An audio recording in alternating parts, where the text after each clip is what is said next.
শিবরাত্রির দিনে সম্পূর্ণ জগৎ শিবে মগ্ন হয়ে যায়। অসুর এবং দেবতারাও এই দিন মহাদেবের আরাধনায় মগ্ন হয়ে থাকেন।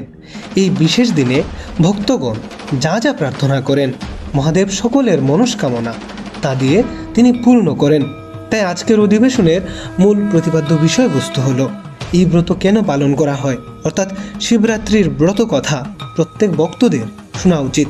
তাই মহাশিব পুরাণের একটি পৌরাণিক কাহিনী থেকে জানব কেন শিবরাত্রি করা উচিত এবং শিবরাত্রি ব্রত পালনে কি হয় জীবের। এককালে এক চিত্রভানু নামে শিকারী বাস করত। শিকার করাই ছিল তার একমাত্র জীবিকা। সেই শিকারী গ্রামের এক জমিদারের কাছ থেকে ঋণ নিয়েছিল। নির্দিষ্ট সময় পার হয়ে গেলেও সে তার ঋণ শোধ করতে পারেনি। তাই জমিদার সেই শিকারীকে কারাবন্দী করে রাখেন। কারাগারে বসে চিত্রভানু সারা রাত ধরে তার পরিবারের কথা ভাবছিল। পরের দিন সকালে জমিদার সেখানে উপস্থিত হয় আর চিত্রভানু ঋণ শোধ করার জন্য আরেকটা সুযোগ দেয়।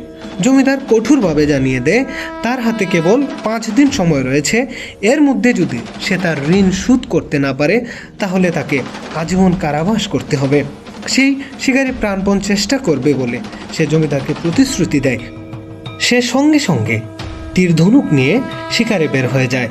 অথচ সেই দিনে ছিল মহাশিবরাত্রি। সারা দিন শেষ করে চিত্রভানু কোনো শিকার পায়নি। এদিকে সন্ধ্যাও ঘনিয়ে আসলো।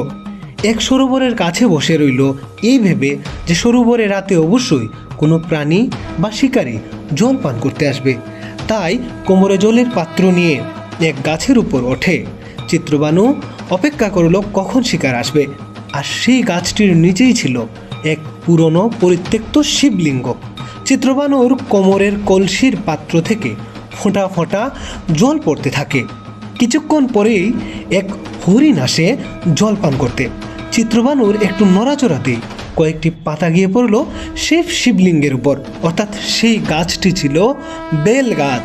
আর বেল পাতা পড়াতে মহাশিবরাত্রির ব্রত হয় পূর্ণ। আর তখনই এক দিব্য রথ এসে শিকারের আত্মাকে শিবলোকে নিয়ে যেতে আসে। অর্থাৎ 84 লক্ষ যোনি থেকে আর জন্ম মৃত্যুর এই ভবযন্ত্রণা থেকে শিব তার দূতদের পাঠালেন চিত্রভানুকে মুক্তি দিতে। যদি এই ভিডিওটি আপনাদের ভক্তিবর্ধনকারিণী হয়ে থাকে তাহলে অবশ্যই আমাদের এই চ্যানেলটিকে সাবস্ক্রাইব করে আমাদের সঙ্গেই থাকুন।